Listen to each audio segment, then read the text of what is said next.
चुनावों में ओबीसी आरक्षण पुख्ता करने के लिए योगी सरकार ने अपनी कमर कस ली है। यूपी में ट्रिपल टेस्टिंग के लिए 5 सदस्यों के आयोग का ऐलान किया गया है।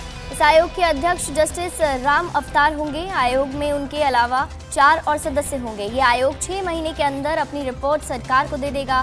सरकार रिपोर्ट को वेरीफाई करेगी और जिसके बाद निकाय चुनाव में ओबीसी आरक्षण का रास्ता साफ हो जाएगा। हाईकोर्ट के फैसले के 24 घंटे के भीतर ही योगी सरकार ने आयोग का गठन करके विरोधियों की बोलती बंद कर दी।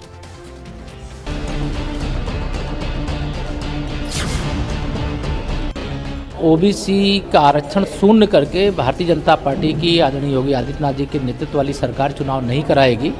चुनाव जब भी होंगे जो भी प्रक्रिया अपनानी पड़ेगी, लेकिन अन्य पिछड़ा वर्ग को आरक्षण के साथ चुनाव होगा। यूपी की योगी सरकार ने जो वादा सूबे की जनता से किया, उस पर 24 घंटे से भी पहले ही अमल करना शुरू कर दिया। इलाहाबाद हाईकोर्ट का फैसला आते ही योगी आदित्यनाथ एक्शन में आ गए। सबसे पहले राज्य की जनता को भरोसा दिलाया कि बिना आरक्षण के नगर निकायों के चुनाव नहीं होंगे। उसके बाद सुप्रीम कोर्ट का रुख करने के बजाय ट्रिपल टेस्टिंग के लिए आयोग बनाने का ऐलान कर दिया। ओबीसी आरक्षण के लिए बने इस कमीशन की अध्यक्षता रिटायर्ड जज राम अवतार सिंह करेंगे। 5 सदस्यों वाले ओबीसी आयोग में retired IAS chop Singh Verma, retired IAS Mahendra Kumar, पूर्व कानूनी सलाहकार संतोष कुमार विश्वकर्मा और पूर्व कानूनी सलाहकार और अपर जिला जज ब्रजेश कुमार सोनी रहेंगे। इस आयोग को 6 महीने में रिपोर्ट देनी है। योगी सरकार ने इस आयोग का ऐलान ट्रिपल टेस्टिंग फॉर्मूले के तहत किया है। इलाहाबाद हाईकोर्ट ने कहा था कि बिना ट्रिपल टेस्टिंग के निकाय चुनावों में ओबीसी आरक्षण नहीं दिया जा सकता। अब आपको बताते हैं कमीशन कैसे काम करेगा। ये कमीशन देखेगा कि यूपी में अदर बैकवर्ड क्लास की स्थिति क्या है, उन्हें आरक्षण देने की जरूरत है या नहीं। आरक्षण देने के लिए 3 स्तर पर मानक रखे जाएंगे। उसके बाद कमीशन उन सीटों की पहचान करेगा जो ओबीसी के लिए आरक्षित होनी है। इसके बाद कमीशन की रिपोर्ट को सरकार वेरीफाई करेगी। उसके बाद ही लोकल बॉडी इलेक्शन में ओबीसी रिजर्वेशन फाइनल होगा।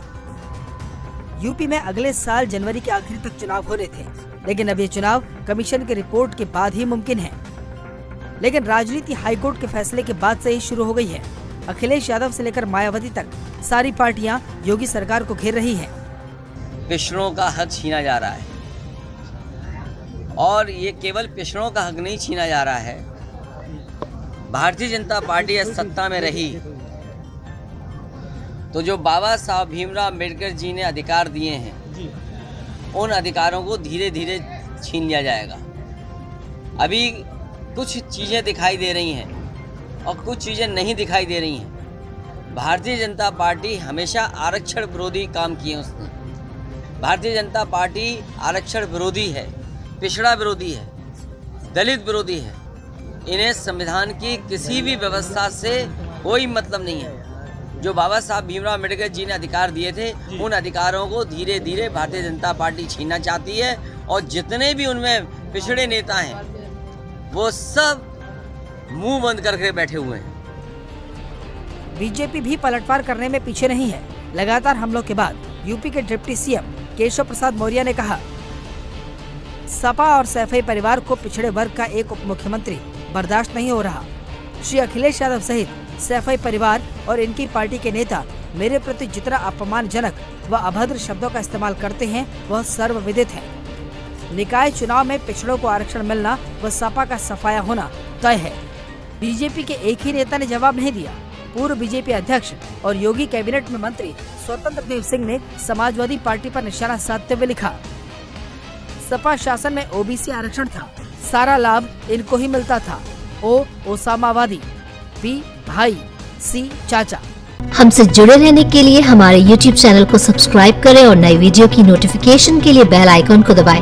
अगर आप ये वीडियो Facebook पर देख रहे हैं तो लाइक जरूर करें और ज्यादा से ज्यादा शेयर करें। धन्यवाद।